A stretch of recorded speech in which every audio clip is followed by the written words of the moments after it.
buenas tardes. Mi nombre es María Suárez Gómez. Soy médico psiquiatra en el Hospital José Joaquín Fernández de Bella, en Portugal, aunque yo soy de Badajoz, de España, mi nacionalidad es española y estudié medicina en Badajoz y me formé en la especialidad de psiquiatría en Córdoba, en España. Y posteriormente realicé un doctorado con CEPS, con el Centro Panamericano de Estudios Superiores.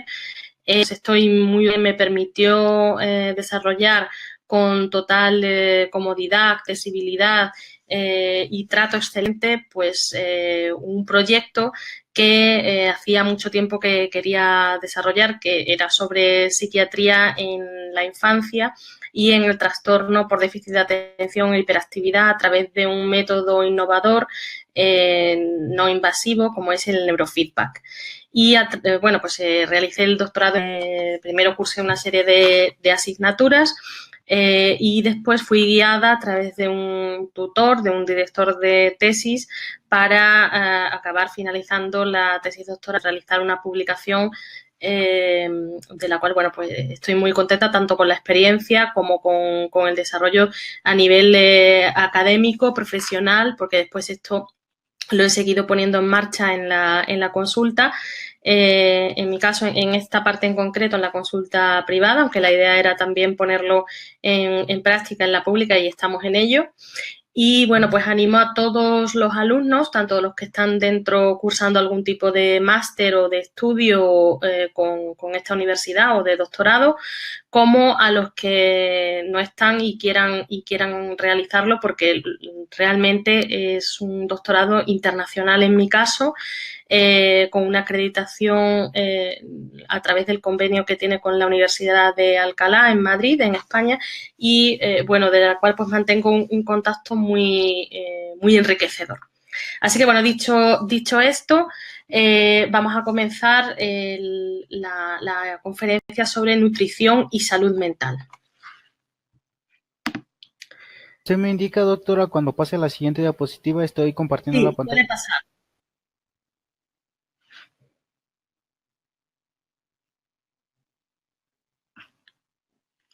Perfecto. Bueno, pues hace casi 2 millones de años, con el Homo erectus, la variedad y la riqueza en la dieta se dirige hacia el cerebro. Es decir, el cerebro comienza a consumir más calorías por gramo y actualmente el consumo llega a 16 veces más de lo que se realizaba en aquella altura del Homo erectus. El cerebro humano absorbe hasta un casi 30% de la tasa metabólica corporal, es decir, que absorbe una gran cantidad de energía, por lo cual se puede decir que el estado nutricional es muy importante para el cerebro y para la mente, es decir, para la salud mental.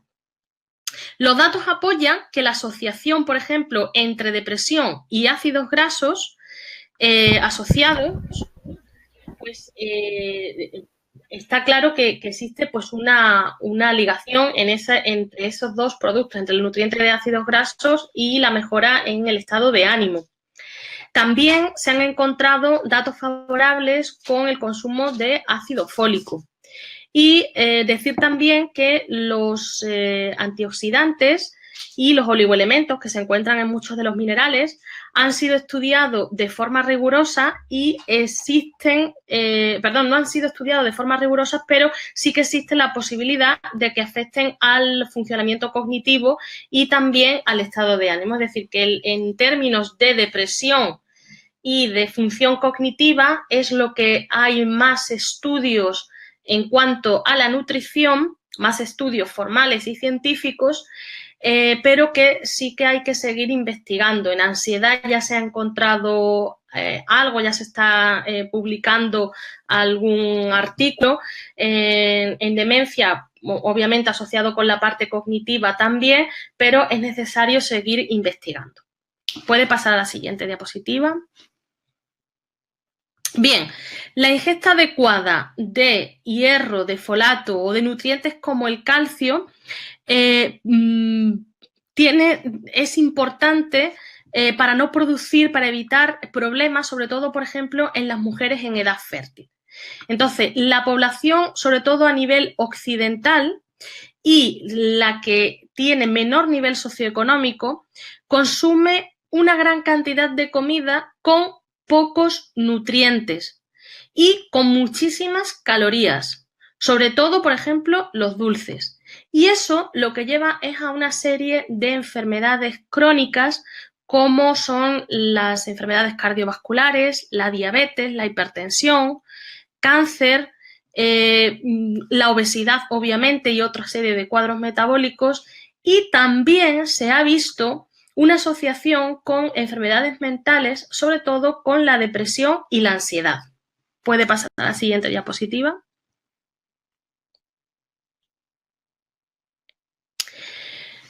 Creo que la anterior tenía algo también importante. Eso es. Bueno, pues como he dicho, existen pocos estudios formales que asocien la nutrición con la enfermedad mental. Y cuando existen tales estudios es porque existe una deficiencia nutricional severa, con lo cual es importante también realizar estudios en poblaciones en las que no exista, las que no se encuentren en el último extremo de enfermedad. Las enfermedades mentales deben tratarse correctamente, lo que quiere decir que un suplemento vitamínico o un suplemento nutricional no va a curar una enfermedad mental, pero sí que va a ayudar a mejorar la absorción de algunos nutrientes o la absorción de algunos fármacos, y eso sí que va a mejorar la respuesta en la enfermedad. Entonces, es importante analizar si estos pacientes tienen, por ejemplo, problemas en la absorción. La absorción se puede corregir de varias maneras. Por ejemplo, hay que hacer un análisis individual y personalizado de cada paciente. Si lo que falta, por ejemplo, es hierro, pues puede ayudar a la absorción la vitamina C. ¿Qué alimentos encontramos en la vitamina C? O que contengan, perdón, vitamina C, pues por ejemplo en la naranja.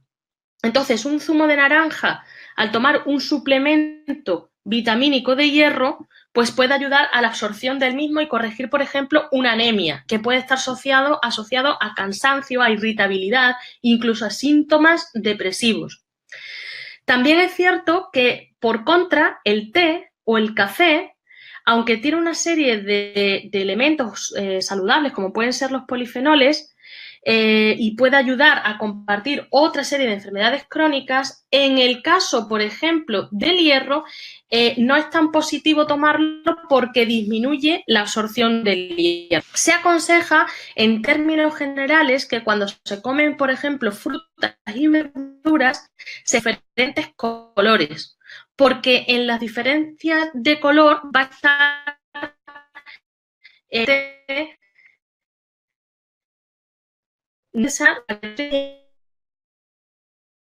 de los nutrientes.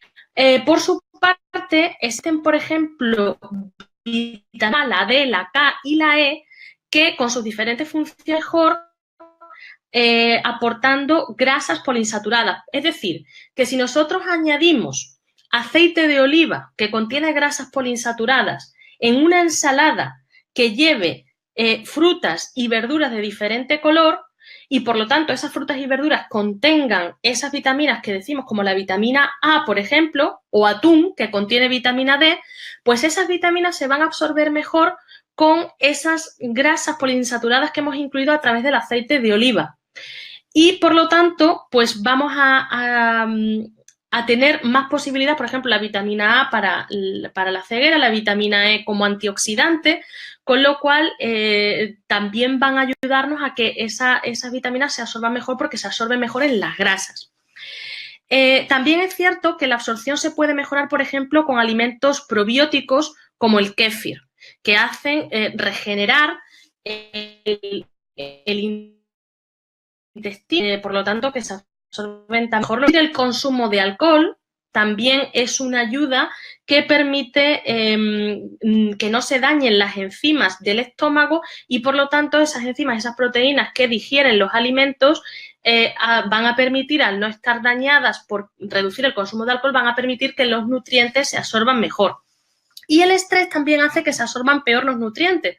Es decir, que si disminuimos el estrés y disminuimos la ansiedad, se van a absorber mejor los nutrientes y eso va a hacer que nos encontremos pues más tranquilos y también con mejor salud física. Por lo tanto, son una serie de señales, una serie de orientaciones que debemos tener para que se absorban mejor los nutrientes. También estar bien hidratados y consumir gran cantidad de agua va a favorecer esta absorción. Puede pasar a la siguiente diapositiva. Vamos a hablar dentro de los nutrientes o de la nutrición, el aspecto más relevante en términos de salud mental o el que más estudio tiene hasta ahora, que son los ácidos grasos. Pero sobre todo los ácidos grasos poliinsaturados. Aquí hago una distinción. Existen, por un lado, los ácidos grasos saturados, como son el ácido láurico, el palmítico o el esteárico, que son los que no llevan dobles enlaces y que son los más perjudiciales para la salud. Por ejemplo, el aceite de palma o de coco. Por lo tanto, son los que más se asocian a enfermedades cardiovasculares, son los que más se asocian a obesidad y a todas las enfermedades crónicas. Luego existen los ácidos grasos insaturados, que son los que llevan algún doble enlace en su fórmula. Y esos ácidos grasos insaturados pueden ser monoinsaturados cuando llevan un solo enlace, un solo doble enlace, como es el aceite de oliva, que es omega 3, o pueden llevar más de un doble enlace. Entonces serían poliinsaturados. Y dentro de los poliinsaturados destacamos principalmente dos muy importantes, que son el ácido eicosanoico o EPA, que tiene 20 dobles enlaces y que tiene una función, su papel principal es funcional como antiinflamatorio y por gran beneficio en la depresión.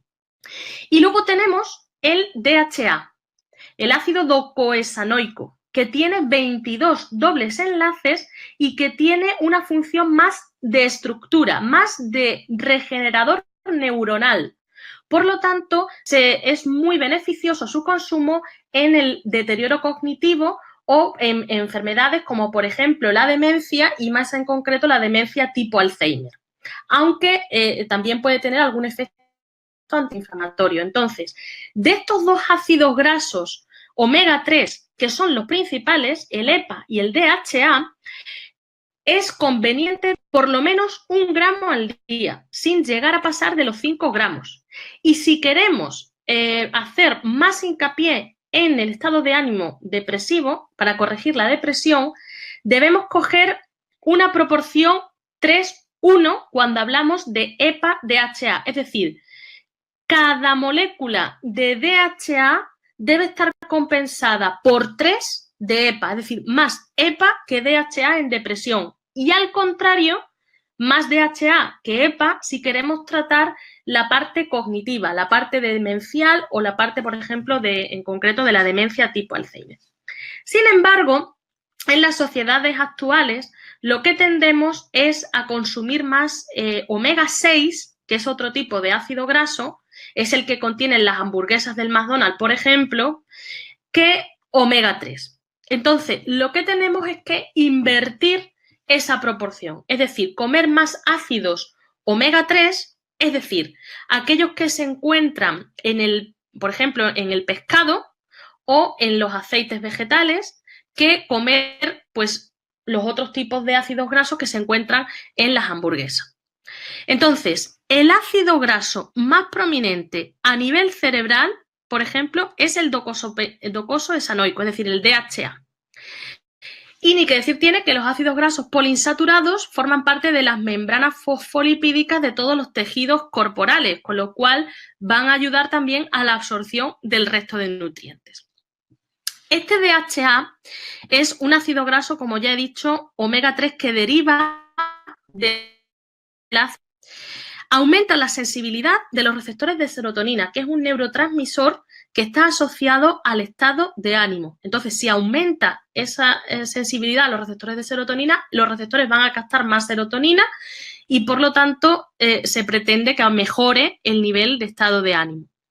Es precursor también de prostaglandinas y leucotrienos, que son vasodilatadores y antiagregantes plaquetarios, con lo cual van a reducir la inflamación por un lado y también van a impedir que se formen trombos.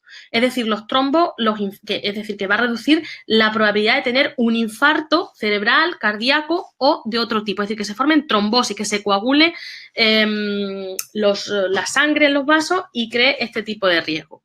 También actúa como un inhibidor de citoquinas y, por lo tanto, reduce la inflamación. Y en este sentido era donde tenía que ver como efecto positivo para también mejorar el estado de ánimo. Por lo tanto, tiene un efecto antidepresivo en este sentido.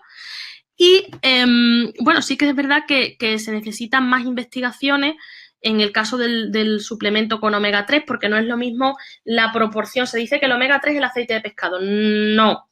El omega 3 se extrae de ahí y sí que es verdad que en las cápsulas que venden de omega 3 siempre tenemos que encontrar la proporción, como digo, si es para el estado de ánimo, de 3 veces GEPA, que es el otro ácido graso, en relación al DHA. O sea, deben encontrarse estos dos tipos de ácidos grasos, pero sobre todo en esa proporción. Y debe llevar más cantidad, más proporción de omega 3 que de aceite de pescado, lo que es el aceite líquido, me refiero, en la cápsula que ingiramos, que esto normalmente a veces no solo en las farmacias, sino también en los supermercados. Por eso digo que si se compra en supermercados debería estar en esta proporción y leer, por tanto, la etiqueta para que sabemos al menos uno o dos con un máximo de...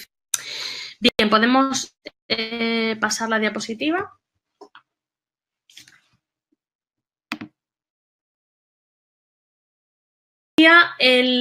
Luego tenemos el otro ácido graso, que es el omega 6, que es el que contienen también derivado del ácido linoleico y que compite con el omega 3 en el organismo humano. Es el que se deriva, por ejemplo, de las hamburguesas, de las patatas fritas, del aceite de girasol. Entonces, deberían estar en proporción omega 3 y omega 6 de 1 a 1. Pero normalmente la sociedad actual consume más omega 6, es decir, más hamburguesa, más patata, más aceite de girasol que omega 3, es decir, que aceite de pescado. Con lo cual aumentamos el riesgo cardiovascular, la artritis reumatoide o otro tipo de enfermedades como el cáncer colorectal. Entonces, tenemos que invertir esa proporción. Además, por ejemplo, ya entrando en materia, en los sujetos deprimidos se han encontrado menores concentraciones de ácido graso omega 3 y una proporción de omega 6 y omega 3 más elevada, es decir, que tienen más cantidad de omega 6 también que de omega 3. Y las concentraciones sanguíneas, cuanto más omega 6 en relación a omega 3 existe, es decir, cuanto más omega 6 y menos omega 3 existen en el individuo, más severa es la depresión. Entonces, la ingesta frecuente de pescado y de aceites vegetales como el de girasol, pues se reducen al riesgo reducido de depresión. Los pacientes depresivos, por tanto, tienen bajos niveles de omega 3, con lo cual los suplementos de este ácido y el consumo de pescado y de aceites vegetales disminuyen la inflamación. Se ha encontrado asociación entre el efecto antiinflamatorio que realizan los ácidos grasos omega 3 y el efecto antidepresivo. Además, se han encontrado también asociación entre la concentración de DHA y de omega 3 en el posparto, donde están más bajos los niveles en mujeres con síntomas depresivos. Por lo cual, la recuperación de la concentración materna de DHA desde el nacimiento hasta las 32 semanas de vida del feto, es decir, hasta pasadas las 32 semanas, es más lenta comparado con las mujeres, con lo cual en el posparto se ha visto que se beneficia con DHA y omega 3. También se han reportado efectos positivos en el tratamiento del paciente que está diagnosticado de esquizofrenia y sobre todo en los que son resistentes al tratamiento o en los que tienen efectos secundarios como por ejemplo la discinesia, que es la rigidez, forma parte de un efecto secundario que tienen los antipsicóticos. También se ha visto que la combinación de suplementos con el otro ácido omega 3, el ácido eicosanpentanoico, y el DHA, así como con otro ácido que es el araquidónico, tienen efectos positivos para tratar la demencia de Alzheimer y mejorar la función cognitiva. Vamos a hablar ahora del folato y de la vitamina B12. Bueno, el folato y la vitamina B12 son fundamentales para el sistema nervioso central y para también modular el estado de ánimo. Las deficiencias de ácido fólico y de vitamina B12 pueden causar concentraciones elevadas de homocisteína, que es una enzima que puede contribuir a la génesis de trastornos del ánimo mediados por la respuesta vascular. Entonces, el ácido fólico en concreto está en los vegetales de hoja verde como los berros, las acelgas o el perejil, en verduras como el brécol, en las coles de Bruselas, los espárragos, legumbres como por ejemplo las judías, garbanzos, guisantes o soja, y en las frutas como el plátano, el melón, la naranja, el aguacate, así como en los frutos secos, cereales integrales, mantequilla de cacahuete y sésamo. Por su parte, la vitamina B12 se encuentra en las vísceras como el hígado, en mariscos como las almejas, en la carne de res, aves, en los huevos, en la leche y lácteos, en los cereales y en las levaduras. Y el cuerpo absorbe mejor la vitamina B12 proveniente de las fuentes animales que de las fuentes vegetales. La deficiencia de ácido fólico puede causar fatiga, confusión, deterioro cognitivo o irritabilidad. De hecho, en muchos pacientes ancianos se pide siempre una analítica en la cual se pretenden conocer también los niveles de ácido fólico, de vitamina B12, de hierro, porque todas estas deficiencias de nutrientes ya en determinadas edades, en todas, pero sobre todo en los ancianos, se asocian a este declinio cognitivo asociado a demencias como por ejemplo la de tipo Alzheimer. Además, los pacientes con depresión también tienen concentraciones bajas de ácido fólico en los glóbulos rojos y en el plasma. Y la deficiencia de folato se asocia también, cuanto más deficitario esté, con mayor severidad de la depresión y con episodios más prolongados en el tiempo. Entonces, un estado bajo de ácido fólico reduce también la respuesta a los antidepresivos y se asocia con resistencia al tratamiento. Además, la tasa de recaídas es más baja cuando el ácido fólico se encuentra en buenos niveles, en niveles adecuados. ¿Cuáles son estos niveles adecuados? Pues unos 500 miligramos diarios mejora la respuesta al tratamiento farmacológico. Con lo cual era lo que decía, que a lo mejor un suplemento no cura la enfermedad, pero sí que ayuda a la absorción de los medicamentos usados y, por lo tanto, a la respuesta y a la mejoría de la sintomatología. Por lo tanto, la vitamina B9, que es la conocida como ácido fólico o como folato, es la que se encuentra deficitaria más en los pacientes depresivos que en la población general, con lo cual se ve que un suplemento de esta vitamina mejora la eficacia del tratamiento antidepresivo y de la sintomatología depresiva, además de mejorar también la función cerebral y la función cognitiva. La vitamina B12, llamada también cobalamina, se encuentra en concentraciones más bajas en pacientes deprimidos. Y además, esta deficiencia causa pérdida de memoria y, por lo tanto, está asociada a la demencia tipo Alzheimer. La vitamina B12 no parece modificar la respuesta al tratamiento antidepresivo, como lo hacía, por ejemplo, el ácido fólico, pero sí que mejora la sintomatología en estos pacientes. Y los requerimientos en los adultos son de 12 miligramos por día. Tenemos también otras vitaminas, como la vitamina C, que son antioxidantes. El estrés oxidativo ha sido observado en la depresión y la vitamina C, como antioxidante, pues se puede usar a nivel de suplemento para reducir los desórdenes del ánimo, enlentecer la progresión del daño neuronal y la enfermedad vascular. Entonces, los adultos sanos necesitan una media de 80 miligramos al día de vitamina C. Y uno de los alimentos más ricos en vitamina C es el kiwi, pero otros alimentos donde podemos encontrarla son la grosella, el brócoli, el pimiento rojo, la papaya y, por supuesto, la naranja, que ya vimos antes que la naranja también ayuda, por ejemplo, a la absorción del hierro y a corregir enfermedades como la anemia, que también se asocian a estado de ánimo deprimido, a cansancio, a irritabilidad, ansiedad y a deterioro cognitivo.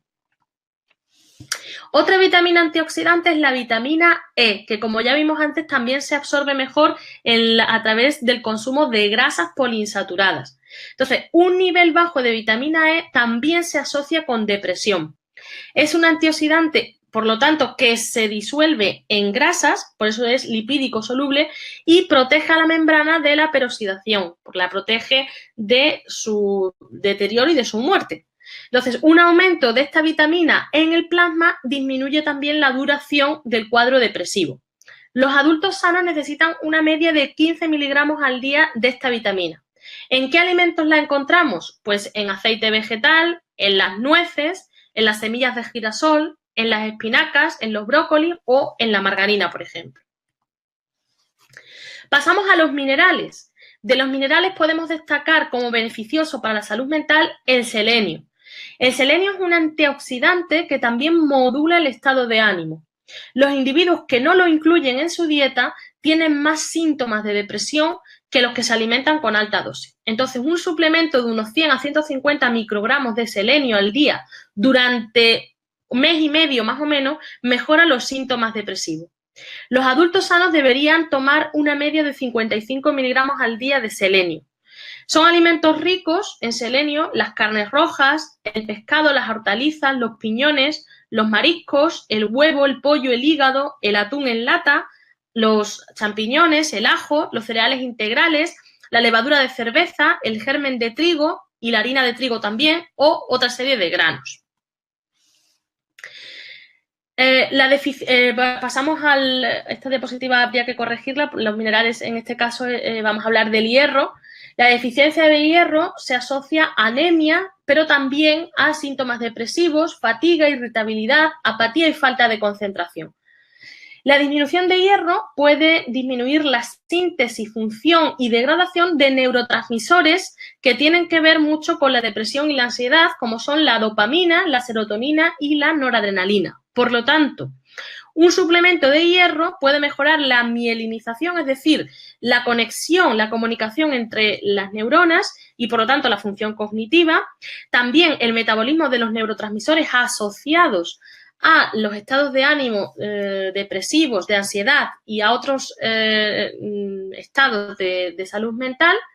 También puede mejorar los procesos oxidativos, lo que tiene que ver también con el envejecimiento, y el metabolismo de las hormonas tiroideas, que las hormonas tiroideas, por su parte, también indirectamente se asocian con cuadros depresivos, por ejemplo, en el caso del hipotiroidismo. Los adultos sanos necesitan una media de 18 miligramos al día de hierro. Esta concentración sabemos que es mayor en las mujeres en edad fértil, sobre todo en las embarazadas. Son alimentos ricos en hierro los berberechos, por ejemplo, los mejillones, la morcilla, el hígado, los anacardos, los pistachos, los berros o las acelgas. En el caso del zinc, la deficiencia causa inmunodepresión a nivel físico, pero también depresión y anormalidades, alteraciones en el comportamiento de las personas. Modula la transmisión sináptica, es decir, la comunicación entre las neuronas, y puede actuar como neurotransmisor, es decir, como sustancia que mejore la severidad de los cuadros depresivos. Los adultos sanos necesitan una media de 8 a 11 miligramos al día de zinc, siendo alimentos ricos en zinc el chocolate, la calabaza, el sésamo, los huevos, el arroz integral o los garbanzos, entre otros. Podemos hablar por ejemplo, de la dieta mediterránea, que es la que yo conozco, que nació en Italia y en los países que bañan el mar Mediterráneo, donde existe una trilogía de ingredientes principales que son el trigo, la vid y el olivo. Es de las pocas que se encuentran avaladas científicamente como saludables. Al contrario de lo que se piensa, no es una dieta para adelgazar, pero sí que tomado en cantidades adecuadas puede ayudar a combatir, a prevenir la obesidad. Es isocalórica, por eso es que nos ayuda a perder peso. pero sí que es un régimen alimentario que ha demostrado beneficiosos efectos para la salud, como prevenir enfermedades del tipo de obesidad, enfermedades cardiovasculares, enfermedades crónicas como la diabetes, la hipertensión, la dislipidemia, es decir, las enfermedades que tienen que ver con el colesterol o el cáncer.